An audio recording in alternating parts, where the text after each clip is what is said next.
Good morning everyone. কে বলতে পারো হাত তোলো যে পৃথিবীর শ্রেষ্ঠ প্রাণী কে?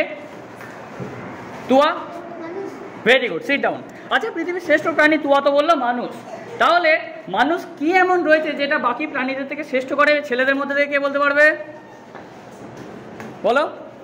Brain. Very good, sit down.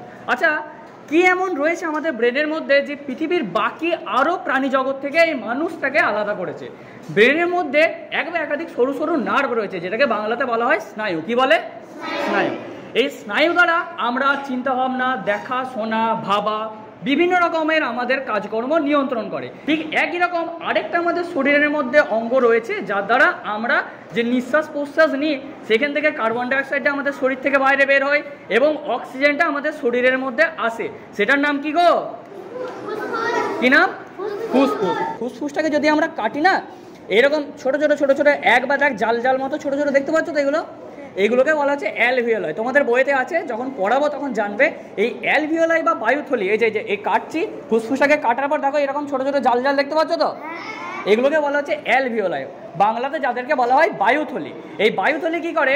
এই বায়ুথলি আমরা যখন নিঃশ্বাস প্রশ্বাস নিই, বাতাস থেকে অক্সিজেনটাকে নিয়ে আমাদের রক্তে পাঠায়, ফলে আমাদের শরীর রক্ত পায়, মানে অক্সিজেন পায় রক্তের মধ্যে। আবার আমাদের সারা শরীরের মধ্যে কোষের যে যাবতীয় কাজকর্মের জন্য তৈরি দূষিত নোংরা কার্বন ডাইঅক্সাইড আমরা নিঃশ্বাস প্রশ্বাস প্রক্রিয়ার মাধ্যমে বাইরে বের করে দিই। তাহলে যে সূক্ষ্ম সূক্ষ্ম বায়ুথলি ফুসফুসের মধ্যে রয়েছে, সেগুলোকে বলা হচ্ছে অ্যালভিওলাই। কি বলা হচ্ছে? অ্যালভিওলাই। আচ্ছা, রক্তকে শুধুমাত্র পরিষ্কার করে দিলেই তো হবে না, আমাদের সারা শরীরে রক্তকে তো পাম্প করে পাঠাতে হবে। তাহলে যে অঙ্গের দ্বারা আমাদের জন্ম থেকে মৃত্যু পর্যন্ত পাম্প করে রক্তটা, মানে সংকোচন প্রসারণ করে রক্তটা সারা শরীরে পাঠায়, তার নাম হলো হৃৎপিণ্ড।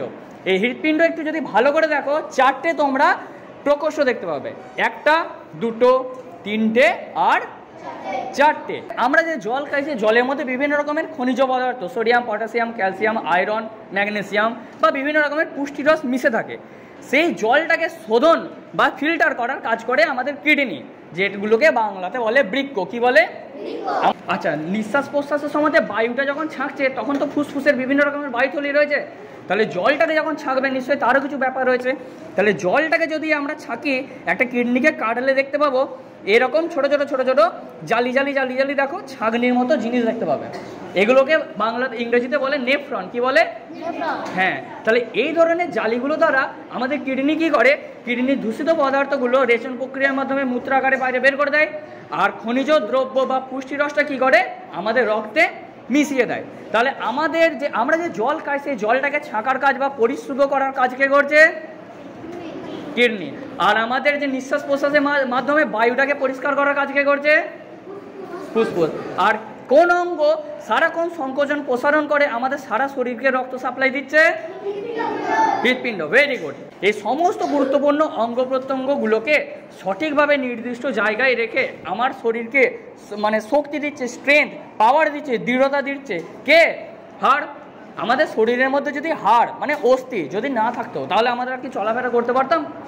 আমাদের এই ভেতরের বিভিন্ন রকমের গুরুত্বপূর্ণ অর্গানগুলোকে ঠিকঠাক জায়গাতে কাজ করতে পারতো না? পারতো না। আচ্ছা, স্টার্নাম মানে বুকের হাড়, এটা এর ভেতরটাতে কি থাকছে? মাসেল। কি থাকছে? মাসেল। তাহলে প্রথমে থাকছে স্কিন। এই স্কিনটাকে যদি আমরা কাটি, প্রথমে কি হাড় পেয়ে যাব? কি পেয়ে যাব? মাসেল, যার ভেতরে শিরা, উপশিরা, ধমনী থাকে, এবং তার ভেতরে কে থাকছে? আমাদের হাড়। তাহলে আমাদের সমগ্র শরীরকে শক্তি দিচ্ছে, দৃঢ়তা দিচ্ছে কে? হাড়। কে?